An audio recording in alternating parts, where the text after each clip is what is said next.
فلا مضل له ومن يضلله فلا هادي له. نشهد أن لا إله إلا الله وحده لا شريك له ونشهد أن محمدا عبده ورسوله لا نبي ولا رسول بعده.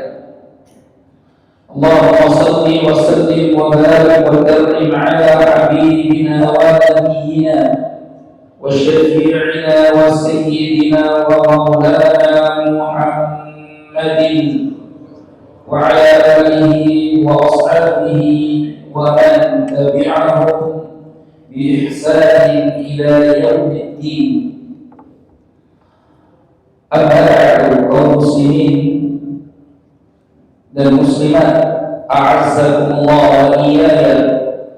Alhamdulillahi rabbil alamin. Segala pujian dan syukur hanyalah milik Allah Rabb semesta alam. Salawat dan iring dan salam kita coba limpahkan kepada Nabi Muhammad sallallahu alaihi wasallam, pada keluarga beliau, para ahli bait dan para sahabat Nabi radhiyallahu alaihim ajma'in, serta umatnya yang mengikuti mereka dengan ihsan hingga akhir zaman. Jemaah sekalian yang dimuliakan Allah Subhanahu wa taala, begitu banyak ilhas dan mukjizat yang Allah berikan kepada Nabi Isa alaihissalam. Ilhas artinya kejadian-kejadian luar biasa yang dialami oleh seseorang yang akan menjadi bakal seorang nabi dan rasul utusan Allah. Itu namanya ilhas. Mukjizat artinya hal-hal luar biasa di luar kemampuan manusia yang Allah berikan kepada seorang nabi atau rasul dalam rangka bertujuan menantang siapapun yang bisa mendatangkan yang semisalnya.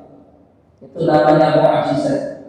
Jadi kalau mukjizat itu sifatnya seperti tantangan. Kalau memang kamu seorang utusan Allah, datangkanlah mukjizat seperti ini. Tapi kalau ilhas, hal-hal luar biasa sebelum diangkat menjadi seorang nabi dan rasul. Isa alaihissalam itu punya banyak ilhas dan punya banyak mukjizat, sebagaimana Rasul kita Nabi Muhammad sallallahu alaihi wasallam juga banyak punya ilhas, banyak punya mukjizat. Ilhas Nabi sallallahu alaihi wasallam di antaranya di usia sejak kelahirannya, ketika lahir saja itu ada ilhas. Onta punya Halimah Sa'diyah yang sudah bertahun-tahun lama tidak membuahkan hasil, tidak keluar air susunya. Kambing-kambing Halimah Sa'diyah yang kurus, rontan, tidak menghasilkan susu. Tiba-tiba saja ketika Nabi SAW masuk ke rumah Halimah Sa'diyah untuk disusui oleh beliau, semua binatang-binatang, hewan-hewan peliharaannya menghasilkan susu yang tidak terputus-putus. Itu namanya ilhas. Usia sekian tahun Nabi SAW dibedah dadanya pada waktu anak-anak, tidak meninggal dunia. Peristiwa pembedahan dada itu dilihat oleh teman-teman sepermainannya, ya, sehingga langsung dilaporkan kepada Halimah Sa'diyah. Itu namanya ilhas. Sebelum Nabi SAW diutus, itu ada batu-batu di Mekah yang biasa mengucapkan salam kepada Rasulullah. Inni la'a'lamu bihajaran kana di Mekah yashaddimu 'alayya qabla an ub'ats 'ala nabi. Saya sungguh-sungguh tahu di Mekah ini ada batu-batu yang selalu kalau saya lewat mengucapkan salam kepada saya sebelum diutusnya saya menjadi nabi dan rasul. Awal mula Rasulullah ketakutan karena tengok ke belakang ada yang salam tapi tidak ada orang, tengok lagi ke belakang ada yang salam tidak ada orang. Awal mula takut lah, tapi lama-kelamaan setiap lewat di situ batu selalu mengucapkan salam, maka akhirnya jadi terbiasa. Itu kejadian sebelum diutus Rasulullah, namanya irhas. Nabi Isa alaihissalam juga punya banyak irhas yang kemudian disebutkan oleh Allah Subhanahu wa taala di dalam Al-Qur'an. Satu, sudah bisa berbicara ketika baru pertama kali dilahirkan, itu namanya irhas. Mengembalikan nama baik ibundanya dari tuduhan seorang wanita nakal, pezina, na'udzubillah. Orang-orang Yahudi Bani Israel menuduh Siti Maryam sebagai wanita dan wanita nakal, fajirah. Maka tuduhan kejam keji itu baru terangkat dengan setelah dilahirkannya Nabi Isa alaihissalam. Maka Nabi Isa katakan, qala inni abdullah atani al-kitab wa ja'alani nabiyya. Sejak lahir langsung bicara, aku adalah hamba Allah, atani al-kitab, yang nanti aku akan diberikan al-kitab, wa ja'alani nabiyya, dan kelak aku akan dijadikan oleh Allah seorang nabi. Wa ja'alani mubarakan aynama kuntu wa awsani bis-salati waz-zakat ma dumtu hayya. Dan Allah akan jadikan aku seorang yang menjadi sebab berkah dimanapun aku berada. Nah, jemaah sekalian yang dimuliakan Allah, ini namanya irhas. Ada pula mu'jizat yang Allah Subhanahu wa taala berikan kepada Nabi Musa alaihissalam, Nabi Isa alaihissalam. Apa itu mu'jizatnya? Ketika pengikut-pengikut Nabi Isa alaihissalam coba datang kepada beliau, disebutkan dalam tafsir Ibnu Katsir di surah Al-Maidah, ketika beberapa orang dari Bani Israel yang mengikuti dakwah ajakan Nabi Isa alaihissalam meminta kepada Nabi Isa alaihissalam bukti tentang kemahabesaran Allah Subhanahu wa taala, karena mereka melihat sudah banyak keajaiban-keajaiban yang Allah berikan kepada Nabi Isa alaihissalam. Mulai dari Nabi Isa alaihissalam bisa memberitahukan kepada mereka apa yang ada tersimpan di dalam rumah Bani Israel.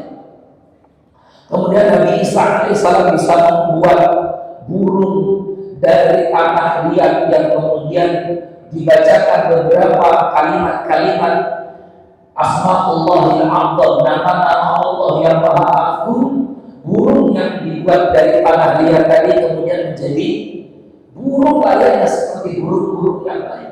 Itu dilihat oleh mereka. Ada lagi kemudian anak yang meninggal dunia ditangisi oleh ibunya di sisi kuburan. Karena itu kemudian Nabi Isa alaihissalam menegur wanita ini, kenapa kamu menangis di sini? Sudah ikhlaskan, redhakan. Ini disebutkan oleh Imam Ibnu Katsir dalam kitab beliau Qasasul Anbiya. Sudah ikhlaskan, redha saja dengan ketetapan takdir Allah, anakmu wafat. Ya, orang tua kalau ditinggal wafat anaknya kan pasti sedih betul jemaah sekalian yang tinggal Allah. Ya, maka ditangisilah oleh si ibu kuburan anaknya ini. Kata dia, karena saya ini punya anak cuma satu, anak perempuan ini, satu-satunya. Sudah satu-satunya punya anak, meninggal lebih dulu daripada orang tuanya. Maka saya akan terus menangis sampai Allah kembalikan anak saya. Jadi tidak akan mungkin dikembalikan lagi, anak sudah nanti. Maka Nabi Isa alaihissalam kemudian memberikan tawaran, bagaimana kalau anakmu ini kemudian hidup, setelah itu apakah kamu mau pergi meninggalkan kuburannya? Kalau memang dia bisa kembali hidup, meskipun sesaat, saya tinggalkan kuburan ini untuk mengobati kerinduanku kepada anakku. Maka Nabi Isa alaihissalam kemudian berdoa minta kepada Allah Subhanahu wa taala lagi-lagi dengan menyebut nama-nama Allah Al-A'zam. Maka kemudian Nabi Isa alaihissalam berkata kepada kuburan ini, keluar, ukhruji, keluar. 3 kali panggilan, keluar, keluar.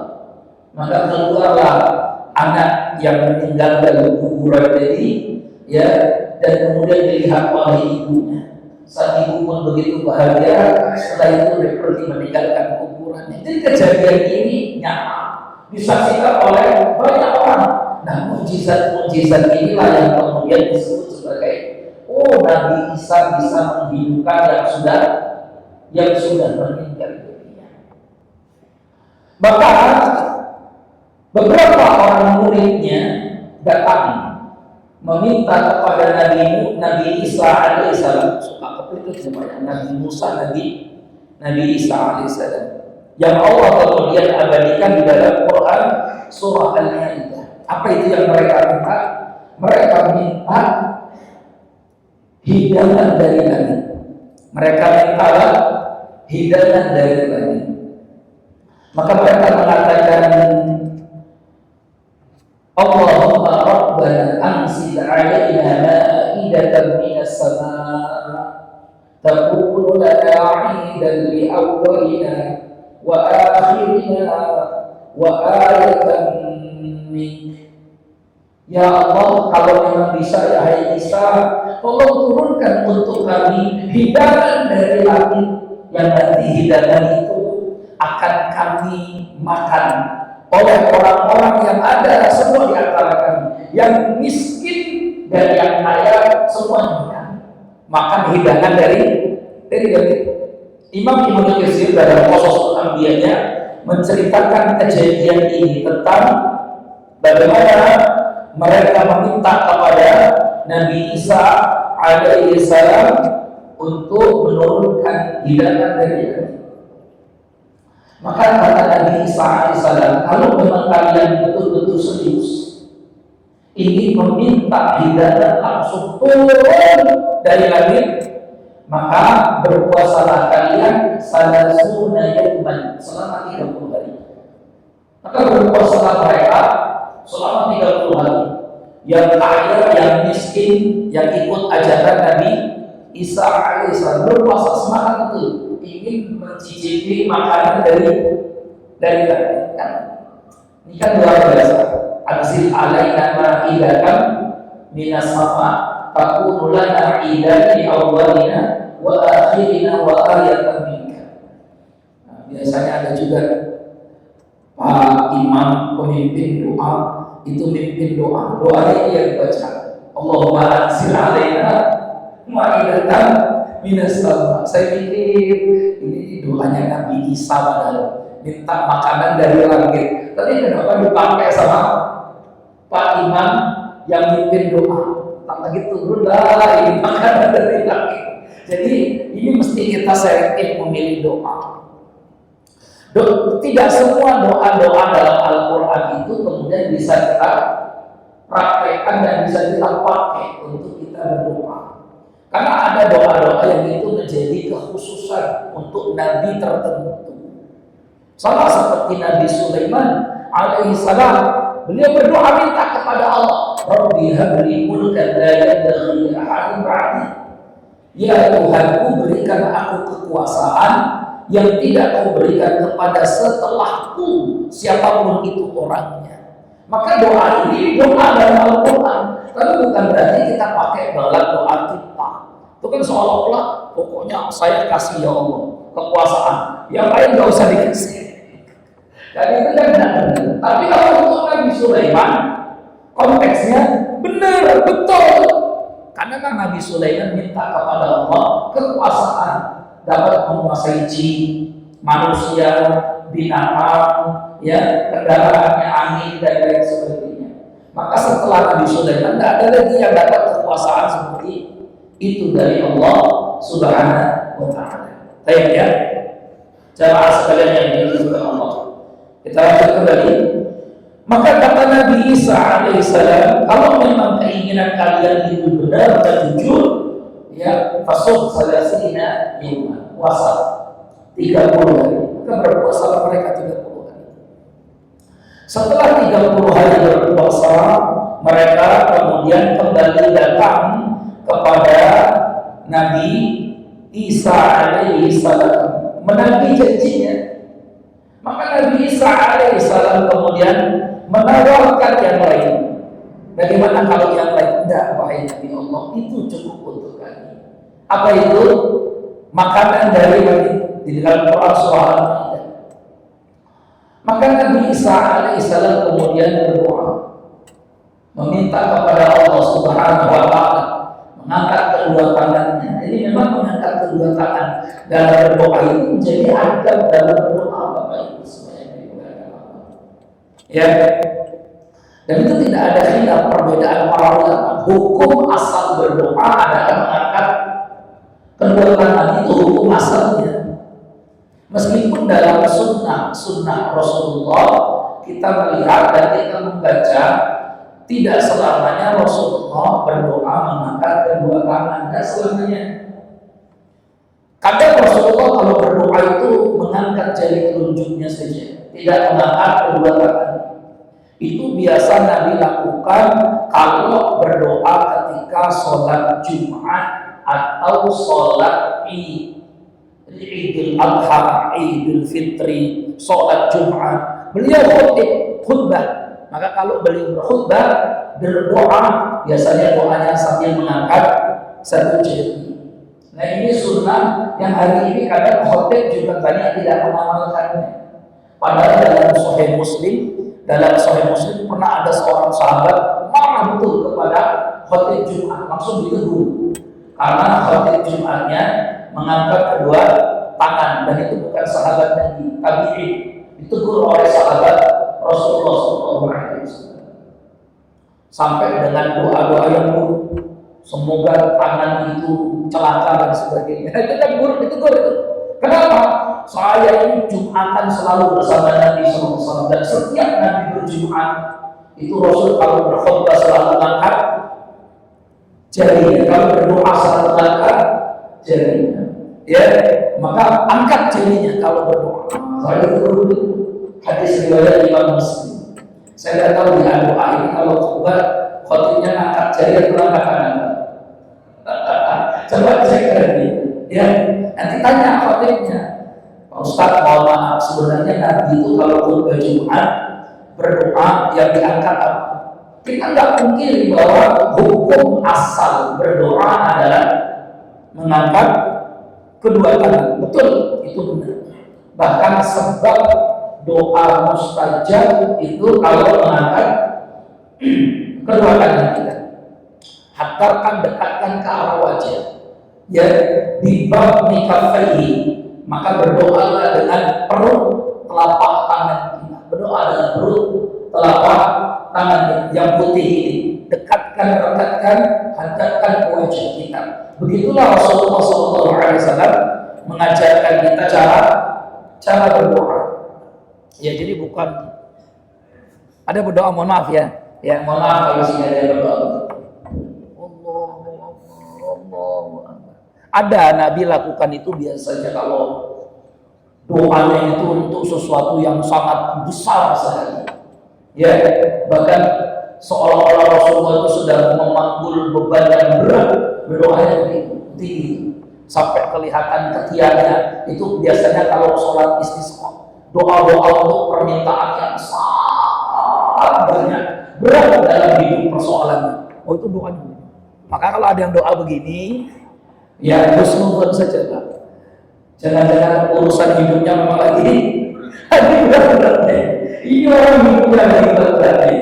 Berdoanya seperti begini. Karena Nabi pernah doa begitu, itu sholat istisqa. Hatta yang bayauhin wajhi, sampai nampaklah putih ketiaknya. Karena begini doa. Ya. Tapi kalau biasa Rasulullah berdoa, maka Nabi rapatkan kedua telapak tangan tilqa al-wajhi sampai menghadap wajahnya, di batni kaffaihi, dengan perut tangannya yang bagian dalam, ya, yang putih. Berdoa begini. Berdoa seperti ini. Rasulullah sering lakukan itu. Meskipun kadang Nabi dalam khutbah Jumat dan Id berdoa dengan seperti ini. Maka Nabi Isa alaihissalam mengangkat kedua tangannya berdoa. Yang doa itu Allah bagikan di dalam surah Al-Maidah. Apa kata Allah? Qala Isa, berkata Nabi Isa alaihissalam. Berkata Nabi Isa alaihissalam, Rabbana Allahumma Rabbana anzil alaina, ya Tuhan kami, turunkanlah kepada kami ma'idatan minas sama', hidangan dari langit, takunu lana 'idan li awwalina wa akhirina, supaya jadi hidangan makanan untuk kami yang awal dan yang akhir. Bisa juga peringatan yang awal dan yang akhir. Itu artinya sesuatu yang diperingati. Wa ayatan mink, dan tanda kebesaran darimu. Itu kata Nabi Isa alaihissalam. Pada waktu kejadian ini, kata Imam Ibnu Katsir, ada 1,300 orang yang melihatnya. Jadi yang melihat saksi kejadian ini bukan 1-2 orang, 1,300 orang melihat bagaimana dari langit sambil dibawa oleh awan hitam 2 buah, ya, datanglah makanan itu dari langit turun dari atas, kelihatan itu. Yang melihat 1,300 orang. Awan yang hitam itu ghamamatan artinya awan yang hitam itu kemudian turun semakin dekat. Setiap kali semakin dekat awan itu turun, Nabi Isa alaihissalam kemudian beristighfar mohon ampun kepada Tuhannya. Turun makin mendekat, beristighfar mohon ampun kepada Tuhannya. Terus demikian yang dilakukan oleh Nabi Isa alaihissalam hingga Maidah, makanan itu. Makanya suratnya disebut surat Al-Maidah. Al-Maidah artinya hidangan. Kenapa disebut Al-Maidah, surat 5 dalam Al-Quran? Karena ada doa Nabi Isa alaihissalam minta kepada Allah agar diturunkan Maidah dan minas sama, hidangan menu khusus langsung turun dari langit. Ya, dari langit. Kira-kira menunya apa, Pak? Kira-kira menunya apa? Tempe, tahu enggak? Nanti kita cek ya. Yang dalam menunya dibawakan oleh Imam Ibnu Katsir. Itu menu makanan di surga juga nanti pertama kali kalau Bapak Ibu masuk surga semua. Apa makanan pertama kali kalau Bapak nanti masuk surga yang dimakan pertama kali? Pak Haji masuk surga ya? Kira-kira kalau Pak Haji masuk surga pertama kali di surga dapat hidangan makanan. Ayo kita cek ya, cek. Yang punya Google boleh cek apa makanan penghuni surga pertama kali. Ya, paling tidak kita tahu dulu lah sebelum Bapak Ibu masuk surga dulu. Yakin betul kayaknya mau masuk surga dulu. Ya. Jadi makin dekat, maka datanglah makanan itu dilihat 1,300 orang di hadapan Nabi Isa alaihissalam muhtatan, masih dalam keadaan tertutup. Masih dalam keadaan apa? Tertutup. Jadi tidak terbuka, enggak, masih dalam keadaan tertutup. Lalu kemudian Nabi Isa alaihissalam kemudian membuka tutup itu.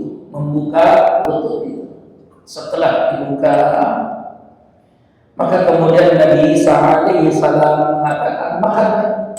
Apa makanannya? Ada beberapa makanan, tapi di antara makanannya adalah daging ikan paus, ya, daging ikan paus. Makanya baginda Nabi Muhammad SAW itu pernah ditanya oleh orang Yahudi, pendetanya Yahudi, namanya Husain bin Salam, yang kemudian nanti dia masuk Islam, diganti namanya oleh Rasulullah jadi Abdullah bin Salam. ya, Husain bin Salam untuk mengetes apakah laki-laki yang ada di hadapannya ini benar seorang nabi atau rasul, atau jangan-jangan dia ini seorang pendusta yang mengaku-ngaku nabi dan rasul. Maka Husain bin Salam ajukan 3 pertanyaan ke Rasulullah. Ini dalam riwayat Al-Bukhari, riwayat Imam Ahmad disebutkan dalam kitab hadis. Kemudian Husain bin Salam katakan, ma awwalu ta'amin ya'kuluhu ahlul jannati fil jannah. Wahai Muhammad, saya ingin tanya sama kamu, apa makanan penghuni surga pertama kali yang dihidangkan kepada mereka di waktu pertama mereka masuk surga? Itu pertanyaan pertama. Dan dari 3 pertanyaan, kenapa anak lahir itu bisa mirip bapaknya? Kenapa anak lahir itu bisa laki-laki atau perempuan? Apa tanda hari kiamat pertama kali terjadi sehingga dalam tanda itu membuka semua pintu-pintu kiamat yang lainnya? Nah, itu 3 pertanyaan yang ditanyakan oleh mantan pendeta Yahudi yang kemudian masuk Islam. Maka malaikat Jibril pun turun memberitahu Rasulullah SAW jawaban 3 pertanyaan itu, karena Husain bin Salam tahu tidak akan mungkin ada yang bisa jawab pertanyaan itu kecuali seorang Nabi dan Rasul. Maka Rasulullah SAW katakan, awal ta'amin ya'kulu ahlul jannati fil jannah ziyadatu kabidil hubud. Makanan pertama yang dimakan penghuni surga adalah jantungnya ikan paus. Ini makanannya juga salah satunya adalah daging ikan paus dan makanan-makanan yang lain. Tapi ketika dibuka itu tutup makanan, kata Imam Ibnu Katsir, fawajadu raihatan 'azimatan, maka mereka mencium bau semerbak yang luar biasa meningkat mereka. Kata Nabi Isa alaihissalam, makanlah. Mereka tidak mau makan. Kenapa? Kata Nabi Isa, kan kalian yang minta mau makanan dari surga, makanan dari langit, makanlah, sekarang hidangan ada di hadapan kalian. Mereka katakan, mana akul hatta ta'kul, kami tidak makan sampai kau makan dulu, wahai Nabi Allah. Makanlah mereka semua. Ada juga yang tidak mau makan, ada yang makan, ada yang tidak mau, ada yang tidak mau makan. Maka yang tidak mau makan ini karena takut, karena khawatir tipe-tipe orang yang look wait and see dulu kali ya. Wait and see dulu. Ada tipe-tipe orang yang kalau Rasul makan, dah kita makan dah. Ayo makan sama-sama, karena hidangan dari maka makanlah mereka dari hidangan dari langit itu. Apa yang terjadi? Penyakit yang ada di badan mereka hilang dan sembuh seketika. Yang tidak mau makan merasa iri, coba saya makan. Ya, kan namanya penyesalan itu selalu datang belakang. Coba saya makan hati itu ya, gak ikut makan. Karena yang makan yang sakit sembuh, langsung sembuh. Maka Allah abadikan dalam Al-Quran, wa anta khairur raziqin. Qala Allah inni munazziluha 'alaikum faman yakfur ba'da minkum fa inni u'adzibuhu 'adzaban la u'adzibuhu ahadan minal 'alamin. Maka kata Allah Subhanahu wa taala, sungguh turunkan makanan itu kepada kalian, maka barang siapa kufur setelah ini, sungguh aku akan mengazab dirinya dengan azab yang belum pernah diberikan kepada seorang pun dari semua makhluk yang aku ciptakan. Itu berarti kan ini orang kalau kufur setelah ini kebangetan itu. Sudah minta makanan dari langit, sudah minta jamuan dari langit yang disebut dengan Al-Maidah, kok setelah itu kufur, tidak mau beriman kepada Allah dan Rasulnya, maka kata Allah, fa inni u'adzibu ahadan, ya, apa namanya? Fa inni u'adzibuhu adzaban la u'adzibu ahadan minal 'alamin. Maka sungguh Allah akan mengazab orang itu dengan azab yang belum pernah diberikan kepada satu pun manusia. Itu kan berarti ancaman dari Allah Subhanahu wa ta'ala. Makanya Nabi Isa beberapa kali katakan, minta yang lain saja, minta yang lain saja, minta yang lain. Itu saja cukup bagi kami. Kejadian-kejadian ini membuat semakin iri dan dengkilah kaum Yahudi. Ya, karena memang menurut Yahudi, jamaah sekalian yang dimuliakan Allah, Isa ini adalah Bani Israel yang murtad. Menurut siapa? Yahudi. Sampai sekarang pun videonya masih ada. Coba Bapak Ibu cek di YouTube video orang-orang Tel Aviv, Israel, ditanya tentang apa sikap dan pendapat kalian tentang Isa, Yesus. Kata bagi mereka katakan begini, laki perempuan ditanya random begini ya, jawaban mereka itu hampir sama. Kata mereka, Isa itu, Yesus itu keturunan kami, Bani Israel, tapi dia sesat, menyesatkan, murtad dari ajaran leluhur nenek moyangnya. Jadi kata mereka, itu murtad dari ajaran leluhur nenek moyangnya, sesat, menyesatkan. Karena pengikutnya makin hari makin banyak, maka Yahudi ini khawatir kehilangan pengaruh. Penguasa ketika itu yang tidak beragama Yahudi, tidak juga beragama Nasrani. Jadi penguasanya waktu itu penguasa kafir. Maka ya dihembuskan isu-isu yang buruk tentang Nabi Isa alaihissalam. Dikhawatirkan akan meroboh kekuasaannya dan menghancurkan, mengurangi pengikut-pengikutnya. Kata mereka orang-orang Yahudi, pembesar-pembesar Yahudi. Maka akhirnya mereka pun sepakat untuk menghabisi nyawa Nabi Isa alaihissalam. Ya, menghabisi nyawa Nabi Isa alaihissalam. Inilah kejadian bagaimana kemudian Allah mengangkat Nabi Isa alaihissalam ila sama ke langit, yang Allah abadikan dalam Quran surah Ali Imran 54-55, kemudian surah An-Nisa 157 sampai 159. Ya. Disepakatilah pada hari itu kejadian malam Jumat, Kamis malam Jumat, ya. Kamis malam Jumat atau Jumat malam Sabtu. Mohon maaf ya, saya ini karena tidak bawa satu kitab lagi. Saya sebenarnya malam sudah saya masukkan kitab itu ke tas malam.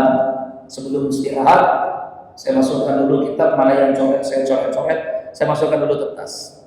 Sebelum subuh, ternyata istri saya ini terlalu rajin, gitu ya. Jadi ada beberapa kitab yang ada, yang dimasukkan ke tas, malah dikeluarkan, dimasukkan lagi kitab yang lain, itu kitab yang taklim malam tadi. Saya tadi buka waktu parkir, saya buka dulu Allahu Akbar. Ya, kitabnya salah ya. Maka saya tadi langsung cari dulu di Google mana-mana yang ada di kitab. Untuk alhamdulillah bawa HP. Kalau tidak bawa HP bingung saya. Karena di HP kan bisa cari di Google langsung ketemu. Ya, tapi yang ini bukan kitabnya. Jadi saya bawa kitab dua. Yang satu ini Nihayatul Alam. Ini luar biasa juga kitab ini, ditulis oleh Dr. Muhammad Abdurrahman Al-Uraifi, menceritakan tentang hancurnya alam semesta sampai kejadian di akhir zaman hari kiamat nanti. Diurutkan sesuai dengan nas-nas syar'i, Al-Quran dan hadis Nabi. Jadi beliau tidak berbicara di luar Al-Quran dan hadis Nabi. Bahkan beliau urutkan sampai hari kiamat terjadi nanti, ciri-ciri tanda-tandanya, ada berapa ciri dan berapa tanda-tanda. Bahkan kemudian dia sebutkan zaman kita ini baru sampai ke tanda berapa. Ya, nah ini sudah diterjemahkan juga dalam bahasa Indonesia, juga jadi bestseller. Ya, nah, kalau yang mau beli terjemahannya silakan. Siapa tahu mau ukur-ukur kira-kira sekarang kita sampai di mana, tinggal berapa lagi nanti kiamat terjadi. Ya, tinggal berapa lagi. Kalau nggak salah sekarang ini baru sampai di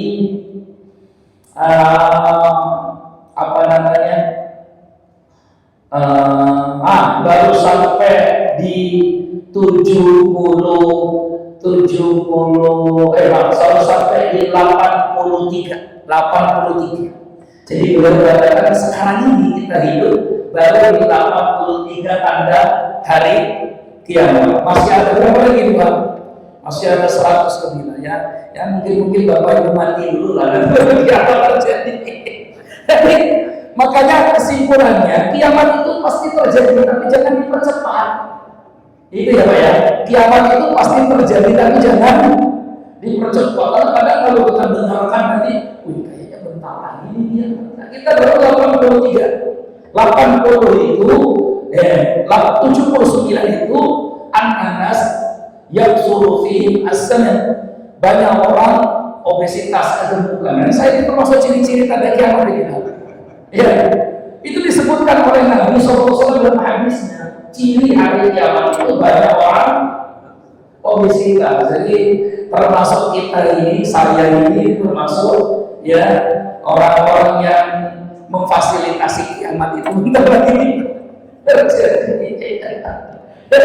Ini disebutkan dalam hadisnya sampai yang ke-83. Jadi sekarang ini baru sampai di 83. Nah kita baca nanti yang ingin tahu silakan beli saja terjemahannya. Ya. Yang bisa Arab silakan beli bahasa Arabnya. Kalau Arabnya Arab ala kadarnya, Arab mengendi gitu ya. Apalagi yang lain pakai bahasa Indonesia. Dan terima kasih yang diperbolehkan Allah. Maka makar itu pun mereka lakukan. Allah berfirman di surah Ali Imran 5455. Wa makaru wa makarallah wallahu khairun makirin. Sang raja mengerahkan bala tentaranya untuk mengepung rumah kediaman Nabi Isa alaihi salam. Ini saya bacakan saja dalam riwayat Imam Ibnu Katsir dalam tafsirnya Al-Qur'an Al-Azim. Maka berita tentang Nabi Isa alaihissalam menjadi salah satu target yang harus dibunuh itu sudah menyebar, sudah diketahui. Dari mana diketahuinya? Karena dua sosok panutan sebelumnya sudah meninggal dibunuh juga oleh mereka. Yang pertama Nabi Yahya alaihissalam dengan cara dipenggal kepalanya, dipisahkan antara badan dan kepalanya Nabi Yahya. Setelah Nabi Yahya kemudian dibunuh, badannya dan kepalanya dipisahkan diberikan kepada bapaknya Zakaria, maka Nabi Zakaria pun dibunuh juga atas tuduhan isu yang tidak benar oleh orang-orang Yahudi. Lagi-lagi nggak lupa, memang Yahudi ini otak semuanya. Bahkan bisa jadi kerusakan-kerusakan di dunia hari ini itu sesuai dengan ya apa yang sudah direncanakan oleh Yahudi. Kalau kita baca protokol Zionis, ada kurang lebih 24 protokol Zionis yang itu membuat marah ketika terungkap oleh Hitler. Maka Hitler begitu marahnya setelah mengetahui ada 24 kurang lebih isi protokol Zionis yang diantara isinya adalah bagaimana upaya Zionis Yahudi untuk menguasai dunia dan menjadi bangsa yang paling terhormat, paling mulia di dunia. Itu kan bertentangan sekali dengan berlawanan sekali dengan semangatnya Hitler. Karena Hitler juga sudah membawa paham menjadi kasta ras terbaik di dunia. Mereka punya kasta namanya kasta Arya. Ya, dalam zaman Hitler itu tempurung kepala otak rakyat Jerman saja itu diukur. Kalau sesuai standar SNG, standar nasional Jerman, tempurung otak kepalanya, maka hidup dipertahankan. Kalau tempurung otak kepala anak yang lahir tidak sesuai dengan standar nasional Jerman, maka langsung mati dibunuh. Begitu kan sejarahnya, ya, bahwa partai Nazinya untuk menguasai dunia. Tahu-tahu ketahuan protokol itu dibantainya ribuan Yahudi. Maka di antara tujuan untuk menguasai dunia itu, mereka mesti rusak dulu umat manusia dengan apa yang dikenal 4F 5S. 4F 5S. Jadi sebarkan paham Zionis, ya, rusak lewat 4F 5S. F food, makanan, kuasai makanannya. Ya, F film juga sama tuh, dirusak, tularkan paham-paham itu lewat film. F yang ketiga fashion, semua itu juga usahakan fashion itu ada titipan pesan-pesan Zionis ada di dalamnya, gitu ya. Nanti S-nya yang lain juga ada food, fashion, apa lagi tadi? Apa? Film. F lagi satu lagi apa itu? Ya, saya lupa juga, udah lama banget Pak susah bacanya ya. S nanti sebarkan lewat semua termasuk rokok. Mohon maaf ya. Rokok itu juga agenda program mereka. Tapi uniknya mereka sendiri nggak merokok. Bapak yang merokok kan? Mohon maaf, bukan Bapak. Orang saya yang merokok kan? Assalamualaikum, saya mohon maaf. Ya, yang masih merokok berarti ikut mensukseskan program Zionis ini. Mohon maaf ya. Semua termasuk. Yang kedua, sport lewat olahraga. Olahraga juga ternyata memberikan message, pesan-pesan Zionis dari olahraga, ya, gitu. Terus apa lagi? Sains, ilmu pengetahuan juga semua masuk di dalamnya, gitu. Terus apa lagi kemudian? Sport, sains, terus apa lagi? Song, lagu-lagu, musik, itu juga ada titipan Zionis Yahudi di dalamnya, dan macam-macam. Silakan nanti dicek saja ya. Jadi kadang buku kita ini masuk perangkap apa kita sadari. Teori ini ya namanya konspirasi. Teori konspirasi. Ada yang setuju, ya tidak. Ada yang pro, ada yang enggak. Konspirasi. Baik, jamaah sekalian yang dimuliakan Allah Subhanahu wa taala. Wa makaru wa makar Allah. Mereka buat makar, Allah pun punya makar.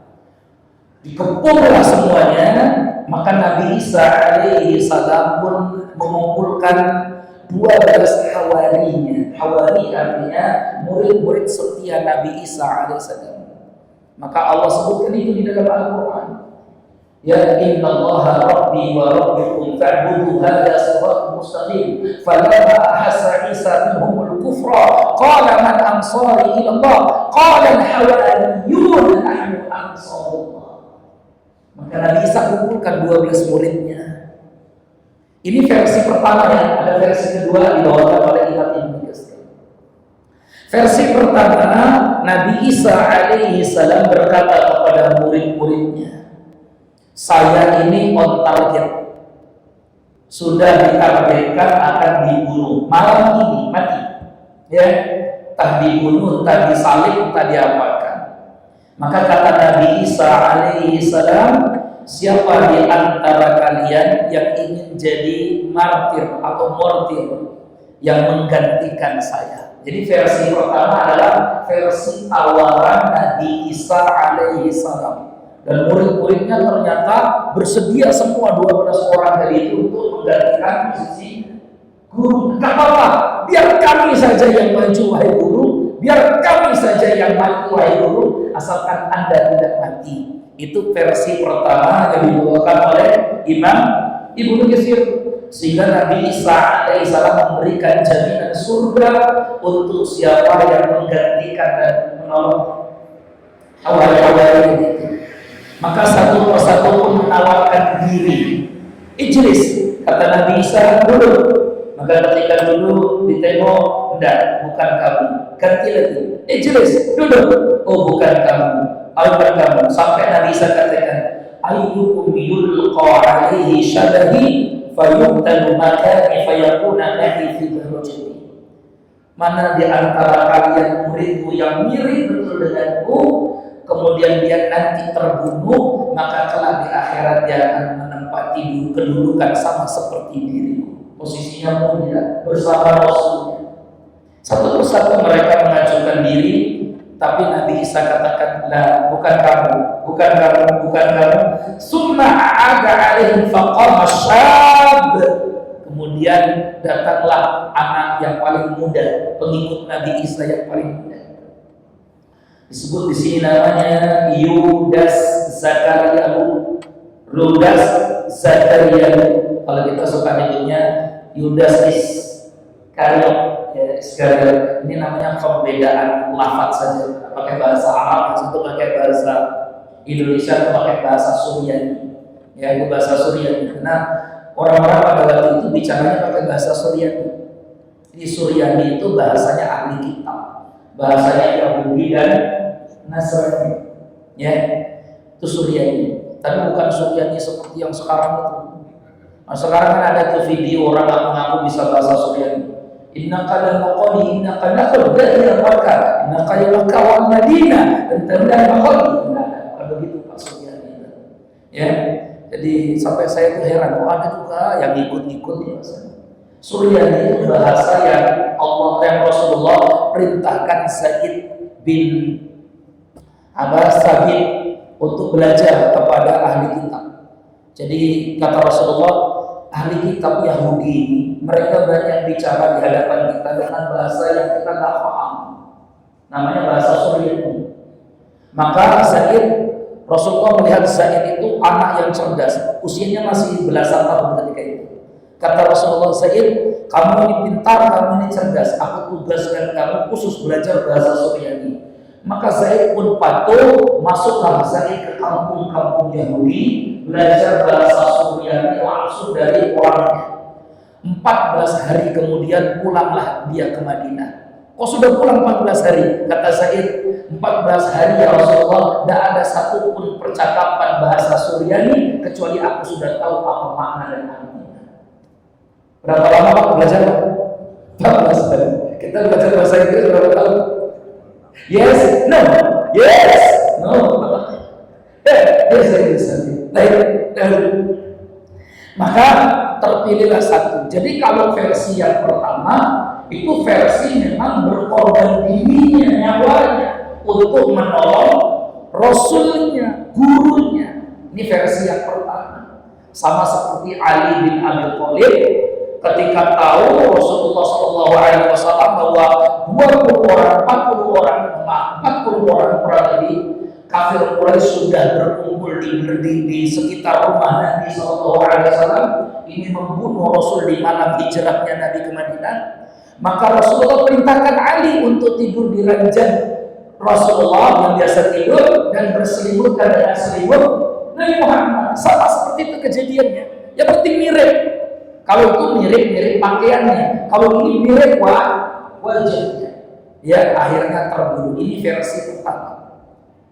Versi kedua ini yang lebih sering kita dengar, yaitu salah satu pengikut Nabi Isa kemudian murtad, ingkar, yang malah mengikuti ajaran Yahudi. Atau ada pendapat yang mengatakan bahwa dia sebenarnya Yahudi tapi disusupkan untuk mengikuti ajaran Nabi Isa alaihissalam, sehingga dia beritahu di mana tempat Isa alaihissalam pada malam hari itu. Ada di dalam ikut, tapi kemudian dirubah wajahnya mirip seperti Nabi Isa alaihissalam.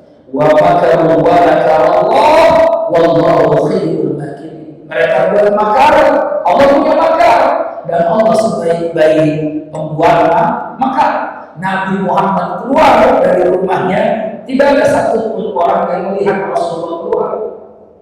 Nabi Isa alaihissalam Allah angkat ke langit dan diserupakan satu orang yang ada di rumah itu, dikira itu Nabi Isa. Wa ma qataluhu wa ma salabuhu walakin syubbiha lahum. Surah An-Nisa 187. Dan sekali-kali mereka tidak pernah membunuh Nabi Isa. Wa ma salabuhu, dan sekali-kali mereka tidak pernah menyalib Nabi Isa. Walakin syubbiha lahum, tetapi yang ada adalah orang yang dimiripkan dengan Nabi Isa untuk mereka.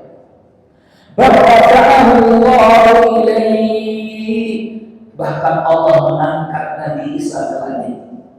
Wa kana Allahu azizan hakima 158, dan Allah Maha perkasa lagi Maha bijaksana. Wa in min ahli kitab illa la yu'minanna bihi qabla mauti. Dan tidaklah ahli kitab kecuali pasti mereka telah di hari kiamat akan beriman kepada Nabi Isa ketika turun. Jadi Nabi Isa nanti turun, semua ahli kitab beriman kepada Nabi Isa. Wa yawmal qiyamati yakunu 'alaihim syahida, dan hari kiamat nanti Nabi Isa akan menjadi saksi bagi mereka yang membela atau kemudian malah menjebloskan mereka ke dalam neraka. Mana persaksiannya? Allah abadikan di surah An-Nisa. Sebelum subuh jemaah sekalian yang dimuliakan Allah. Allah berfirman di dalam surah An-Nisa. Al-Maidah ya, maaf, Al-Maidah.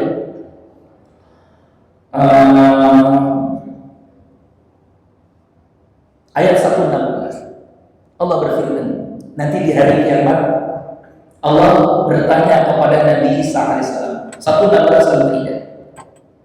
Wa idh qala Allah ya Isa, dan ingatlah ketika Allah berfirman kepada Isa ibnu Maryam, anaknya Maryam, a'anta qulta lin-nasi ittakhiduni wa ummi ilahaini min dunillah.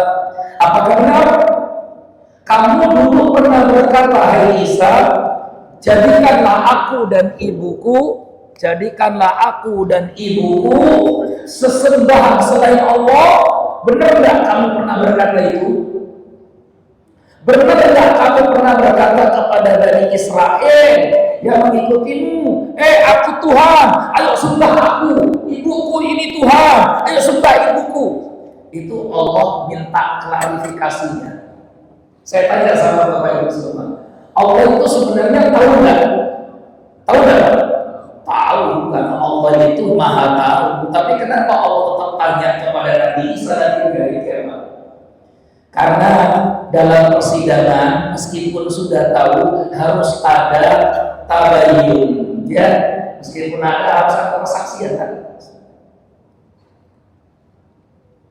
Jangan sampai seorang hakim memutuskan perkara sebelum menghadirkan semua saksi-saksinya. Jangan sampai ada sidang, vonis turun, tapi persidangan itu nggak pernah datangkan bukti, nggak pernah datangkan saksi, makanya sidangnya cacat dalam hukum. Nggak boleh. Allah itu maha tahu kalau Nabi Isa itu tidak pernah berkata aku Tuhan sembah aku, atau aku anak Tuhan sembah aku, ibuku adalah Tuhan sembah aku. Tidak pernah ada Nabi Isa bilang begitu. Ya, dalam kitab-kitab manapun tidak pernah ada. Maka Allah berkata kepada Isa, ya Isa dan Maryam, hai Isa dan Maryam, satu-satu nama ini. A'anta qulta lin-nasi ittakhiduni wa ummi ilahaini min dunillah. Apakah benar kau pernah berkata, jadikan aku dan ibuku Tuhan sesembahan selain Allah? Maka Nabi Isa alaihissalam menjawab, qala subhanak, maha suci engkau ya Allah, subhanallah. Jadi kalau ada kemusyrikan, kalau ada kesyirikan, katakan apa? Subhanallah. Kalau ada maksiat, kalau ada kekufuran, kalau ada yang berjelek, yang buruk, katakan apa? Subhanallah. Maka Nabi Isa alaihissalam ketika ditanya, benar enggak kamu ini ngajak orang untuk musyrik? Kata Nabi Isa, subhanak, maha suci engkau ya Allah, subhanallah. Di kalimat subhanallah itu untuk mengingkari sesuatu yang mungkar, yang jelek-jelek, yang buruk-buruk, katakan subhanallah. Saya sering kali ulang-ulang ini supaya benar, Pak. Karena prakteknya banyak yang salah. Melihat yang jelek-jelek, melihat yang mungkar-mungkar, dia katakan Masya Allah, ini salah, fatal. Yang jelek-jelek, yang buruk-buruk, yang maksiat, yang ingkar, katakan subhanallah. Katakan subhanallah. Ada maksiat, buruk, jelek, syirik, kufur, katakan subhanallah. Kata Isa alaihissalam, qala subhanak ma yakunu li an aqula ma laysa li bihaqq. Apa alasan saya berkata sesuatu yang tidak benar ya Allah? Tidak mungkin mungkin. Maha suci Engkau ya Allah. Tidak pernah aku berkata seperti itu. In kuntu qultuhu faqad alimta. Seandainya aku dulu pernah mengatakan seperti itu kepada Bani Israel, pasti Engkau pun sudah tahu, wahai Allah Tuhanku. Ta'lam ma fi nafsi wa la a'lam ma fi nafsik.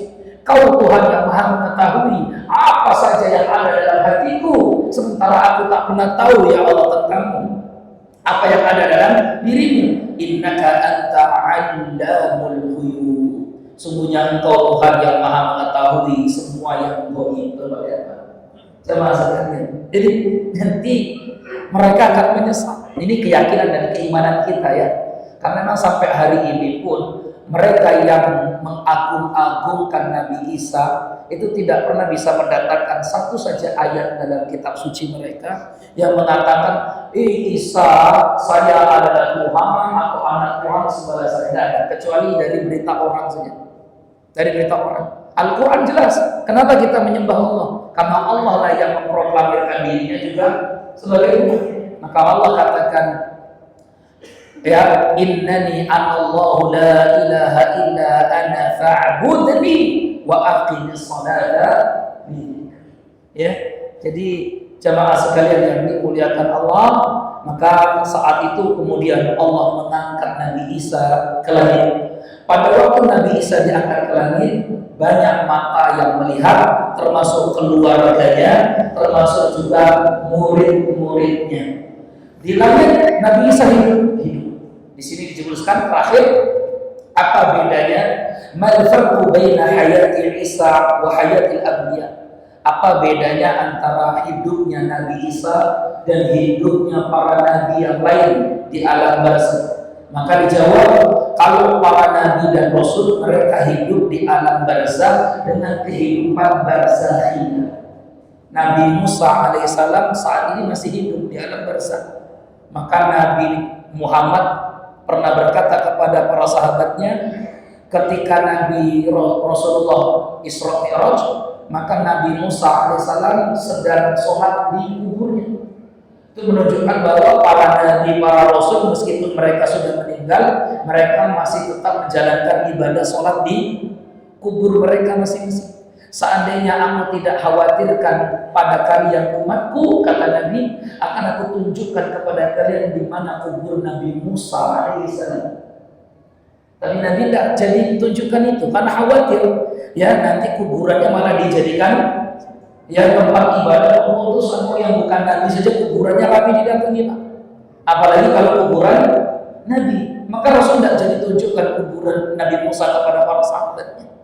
Itu menunjukkan para nabi, para rasul mereka tetap hidup di alam barzakh, sholat, beribadah kepada Tuhannya. Tapi kalau Nabi Isa hidupnya hayatun haqiqiyatun, hidup hakikatnya hidup seperti manusia, ruhan wa jasadan, ruh dan jasadnya masih hidup, diangkat ke langit. Bal rafa'ahu Allahu ilaihi, Allah angkat ke langit. Nanti di akhir zaman Nabi Isa ini akan turun untuk misi tujuan yang terakhir. Apa tujuan Nabi Isa alaihissalam di akhir zaman? Insyaallah pada pertemuan di bulan depan kita akan kaji. Pertama, yaksur salib, menghancurkan salib. Kedua, yaqtul khinzir, membunuh babi. Karena itu menunjukkan bahwa bukan ajaran Nabi Isa yang menghalalkan babi dan karena babi itu haram menurut Yahudi, haram menurut Nasrani sebenarnya, gitu ya. Termasuk haram menurut kaum muslimin. Baru yang ketiga, yaqul jizyah, ya, membebaskan jizyah. Ini diantara tugas Nabi Isa yang terakhir, termasuk membunuh Dajjal, ya, membunuh Dajjal. Allah Ta'ala a'lam bishawab. Jemaah sekalian yang dimuliakan Allah, demikian sedikit dari kisah tentang Nabi Isa alaihissalam yang Allah bagikan di dalam Al-Quran Karim dan menjadi keimanan bagi kita semua. Sekali lagi, tidak pernah Isa alaihissalam mengklaim dirinya sebagai Tuhan ataupun anak Tuhan. Yang ada adalah klaim dari manusia itu sendiri yang mengangkat Isa sebagai Tuhan. La tatruni, kata Rasulullah, jangan kau kultuskan aku karena atratil nasara Isa bin Maryam, sebagaimana Nasrani telah mengkultuskan Isa bin Maryam. Innama ana abdullah wa rasuluh, kata Nabi, saya ini hanyalah hamba-Nya Allah dan Rasul utusan Allah. Hamba dan Rasul. Ya, demikian jemaah sekalian yang dimuliakan Allah, semoga bermanfaat apa yang kita kaji, ya, dan semoga kita semua dikumpulkan kelak bersama para nabi, para rasul. Amin. Ya rabbal alamin. Subhanakallahumma wa bihamdika, asyhadu an la ilaha illa anta, astaghfiruka wa atubu ilaik. Allahumma inna nas'aluka husnal khatimah wa na'udzubika min su'il khatimah. Allahumma inna nas'aluka ridhaka wal jannah wa na'udzubika min sakhatika wan nar. Allahumma ighfir lana dhunubana wa liwalidina warhamhuma kama rabbawna shighara. Sallallahu ala nabiyyina Muhammadin wa ala alihi wasallam. Walhamdulillahi rabbil alamin. Assalamualaikum warahmatullahi wabarakatuh.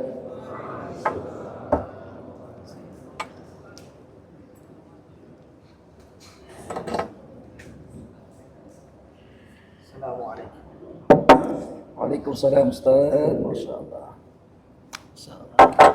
Ketika amal ini diikhlaskan kepada Allah, maka Allah akan ridho.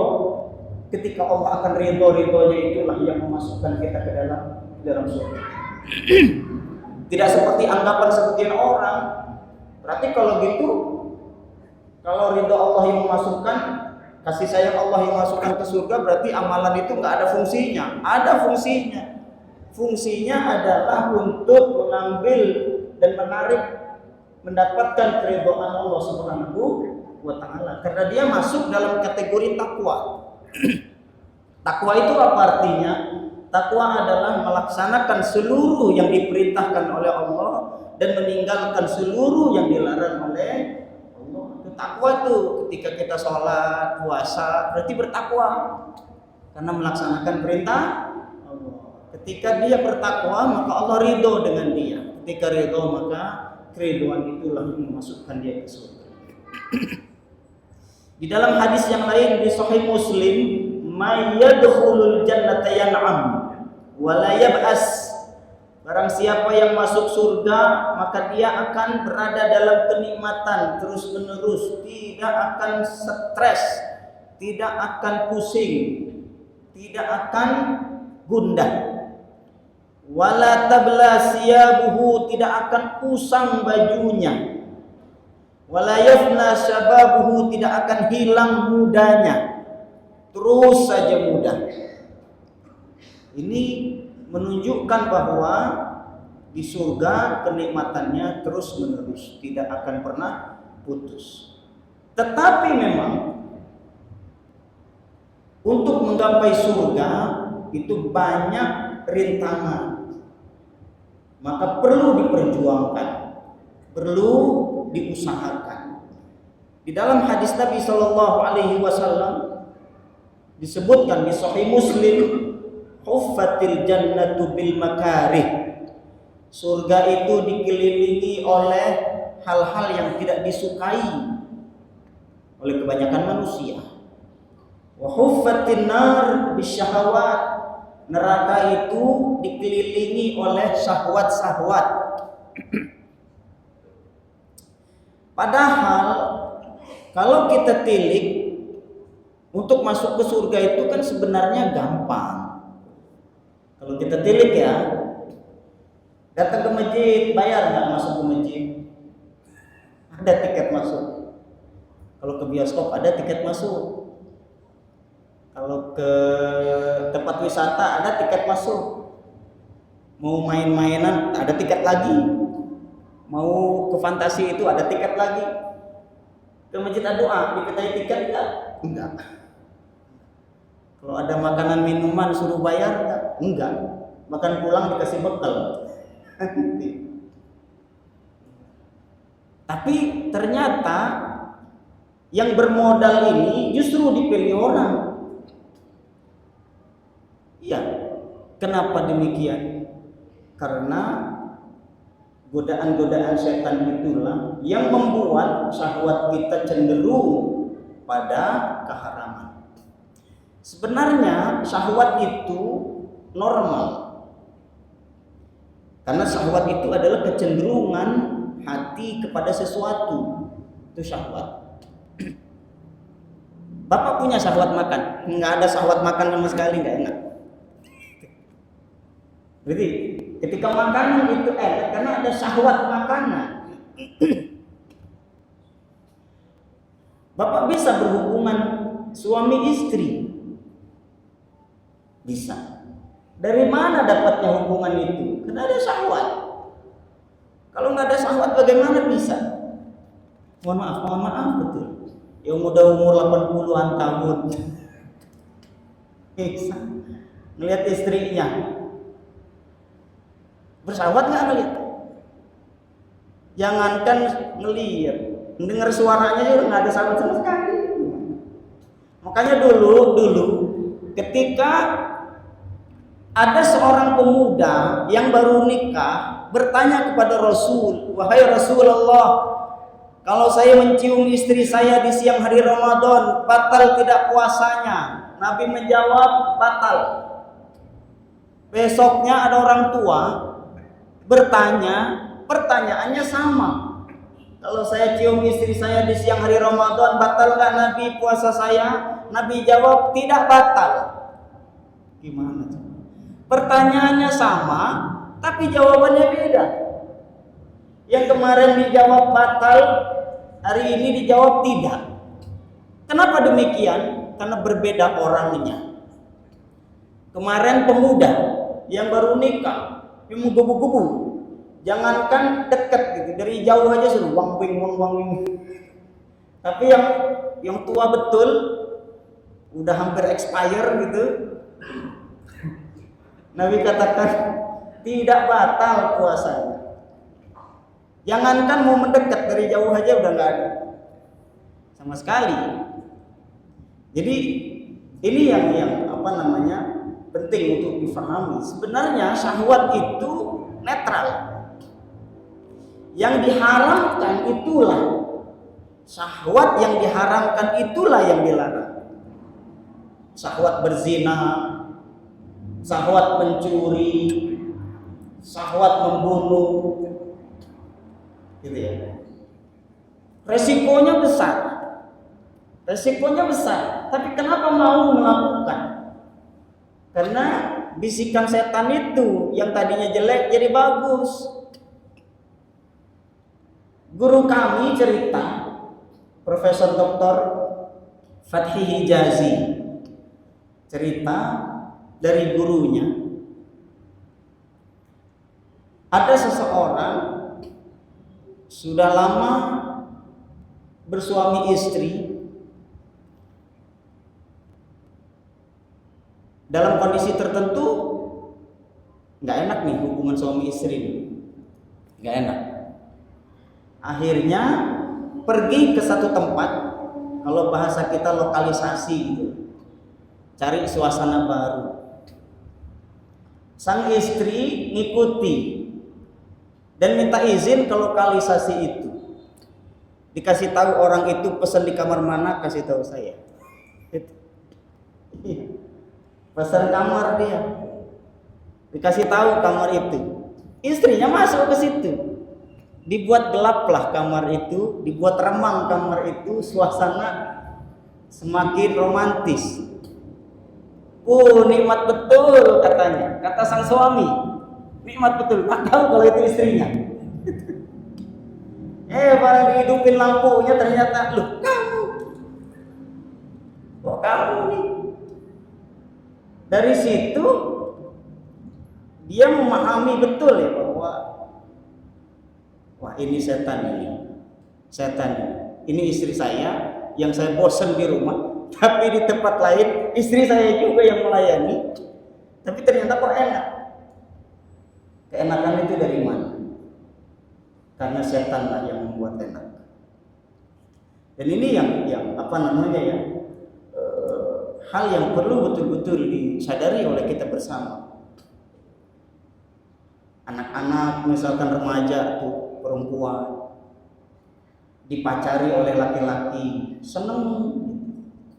bertahun-tahun dia. Ada yang 5 tahun pacaran, ada yang 10 tahun pacaran. Bagus pokoknya. 10 tahun itu indah betul. Indah betul. Udah akad nikah, baru sebulan, berantem. Baru sebulan. Kenapa? Karena ketika pacaran setannya banyak. Ketika sudah bersuami istri, udah dibuat kesel. Itu kerjaan setan memang. Kerjaan setan. Dan ini yang penting untuk difahami dari hadis Nabi yang sangat singkat ini. Huffatil jannatu bil makarih wa huffatin naru bisyahawat. Surga dikelilingi oleh hal-hal yang tidak disukai, neraka dikelilingi oleh syahwat. Tapi syahwat yang diharamkan. Karena tidak sedikit juga syahwat yang diperbolehkan. Syahwat yang diperbolehkan itu tidak dilarang. Syahwat makan, syahwat berhubungan suami istri ketika sudah dilakukan pernikahan, gitu ya. Syahwat untuk mencari pekerjaan, untuk nafkah anak istri, itu syahwat itu. Kalau tidak ada syahwat untuk itu, dia malas, dia duduk dia. Dan ini tapi syahwat yang diperkenankan. Yang dilarang di sini, yang dimaksud di dalam hadis ini, sebagaimana yang dijelaskan di dalam syarah Aunil Ma'bud, syarah Sunan Abi Dawud, dijelaskan bahwa syahwat yang dimaksud di sini adalah syahwat muharramah, syahwat yang diharamkan. Di hadis yang lain, di Sunan Musnad Imam Ahmad bin Hanbal, dan ini hadis sahih dari sahabat Abu Hurairah radhiyallahu anhu, menjelaskan hadis yang singkat di Sahih Muslim ini.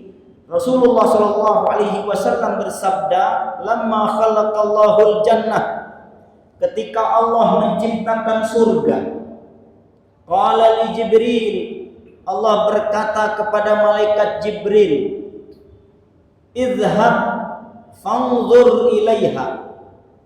Selesai menciptakan surga, Allah berkata kepada malaikat Jibril, "Pergi dan lihatlah surga."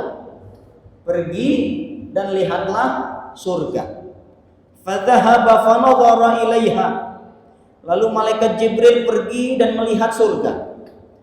Summa jaa faqala, kemudian kembali kepada Allah dan berkata, "Ay Rabb, wa izzatika la yasma'u biha ahadun illa dakhalaha." Wahai Tuhanku, demi kemuliaan-Mu, tidak ada seorang pun yang mendengar surga itu kecuali dia akan masuk ke dalamnya, kecuali dia ingin masuk ke dalamnya. Summa haffaha bil makarih. Lalu Allah Subhanahu wa taala kelilingi surga itu dengan hal-hal yang tidak disukai. Tadi kan ketika pertama kali melihat, itu kan banyak orang yang mau masuk surga karena keindahannya, sehingga senang. Kemudian Allah kelilingi dengan hal-hal yang tidak disukai banyak manusia. Kemudian setelah Allah kelilingi surga itu dengan hal-hal yang tidak disukai manusia, berkata lagi kepada malaikat Jibril, "Wahai Jibril, pergi dan lihatlah surga sekarang." Malaikat Jibril pergi dan melihat surga.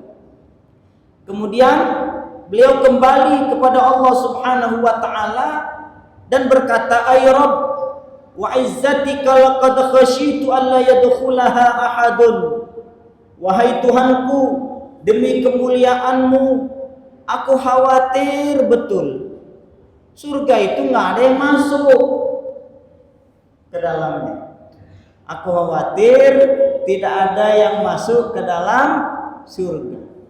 Semua pengen, tapi melihat banyak hal-hal yang gak enak yang mengelilingi surga, akhirnya kabur. Suruh sholat subuh dia, entarlah dingin, lagi tanggung ini, berat betul sholat subuh, akhirnya kesiangan. Suruh sedekah, itu bantu itu. Yang sakit, itu yang nggak makan 2 hari 2 malam, bantu itu. Cuman ada 1 juta. Kalau diambil 5.000, nanti nggak jadi 1 juta lagi. Nanti jadinya 995.000, bukan 1 juta. Nggak, nanti aja. Ternyata realitanya seperti yang disampaikan malaikat Jibril kepada Allah Subhanahu wa taala. Saya khawatir nanti tidak ada yang masuk surga. Karena tadi dikelilingi oleh hal-hal yang tidak disukai oleh manusia. Kemudian falamma khalaqallahu an-nar, ketika Allah selesai menciptakan neraka, qala ya Jibril, Allah berkata kepada malaikat Jibril, wahai Jibril, pergi dan lihat neraka sekarang. Kemudian malaikat Jibril pergi dan melihat neraka dan mengatakan, kembali kepada Allah dan mengatakan begini, ay Rabb, wa izzatika la yasma'u biha ahadun fayadkhuluha. Wahai Tuhanku, demi kemuliaan-Mu, tidak ada seorang pun yang mendengar tentang neraka melainkan mereka kaget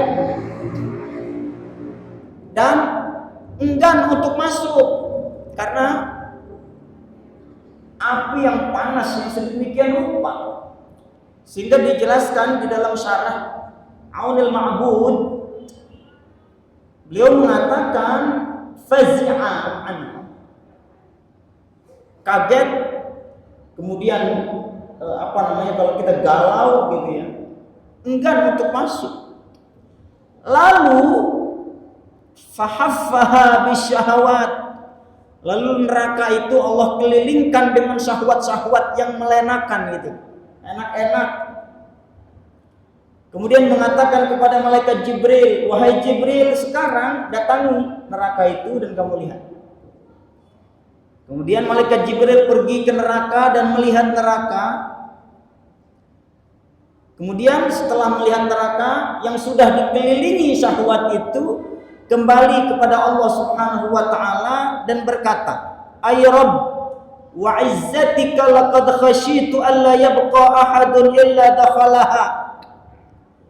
Wahai Tuhanku, demi kemuliaan-Mu, aku khawatir tidak ada satupun yang tersisa melainkan mereka masuk semuanya ke dalam neraka. Tidak ada satupun yang ada di dunia ini melainkan mereka masuk ke dalam neraka. Karena ada syahwatnya itu, sehingga manusia suka yang ada syahwat-syahwat itu. Bangun subuh aja, subuh itu kan yang paling susah yang paling susah. Kebanyakan orang, tapi kalau di sini mah enggak lah. Ketika azan, bahkan sebelum azan aja udah datang sini. Belum ada orang, di duluan gitu sholat, sebanyakin sholat sunnah, baca Quran. Tapi kebanyakan orang berat karena ada setannya.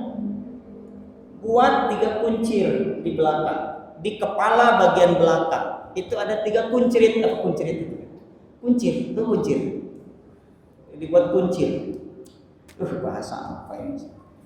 Buat iketan. Nah, iketan, 3 iketan di kepala bagian belakang. Ketika dia bangun, setan bilang, udah tidur aja. Alaika lailun tawil farqud. Itu kata setan. Ustaz, emang Ustaz udah ketemu setan? Tahu bahasanya? Saya nggak tahu, nggak pernah ketemu. Dan lagi pulang untuk apa ketemu? Ya kan? Tapi Nabi SAW menyampaikan demikian. Setan mengatakan, ini malam yang panjang, tidur aja. Tapi ketika enggak, saya mau bangun, lepas kunciritan 1, ikatannya 1 lepas. Pergi wudu, Jangan wudhu. Tapi nggak apa-apa lah, kamar mandi aja udah kencing, habis itu balik lagi ke kasur. Ya, enggak lah, saya mau wudhu ya. Lepas lagi ikatan. Mau pergi ke masjid, buka doa, dihalangi lagi. Udah, ente udah di rumah aja sholatnya, nggak usah di masjid. Enggak, saya mau ke masjid. Lepas ikatan tiga-tiganya. Masuk ke masjid, setan juga masuk. Ternyata masih tetap goda. Ketika sudah takbiratul ihram, Allahu Akbar, kuncinya di situ ternyata. Jadi yang keinget kunci, yang dicari-cari semalaman nggak ketemunya ketika sholat. Coba. Jadi memang godaan luar biasa nih. Pernah yang sholat tapi pikirannya kemana-mana, semua dari kita lah ya. Tapi kita berusaha maksimal untuk melatih agar ketika sholat menghadirkan Allah Subhanahu wa Ta'ala.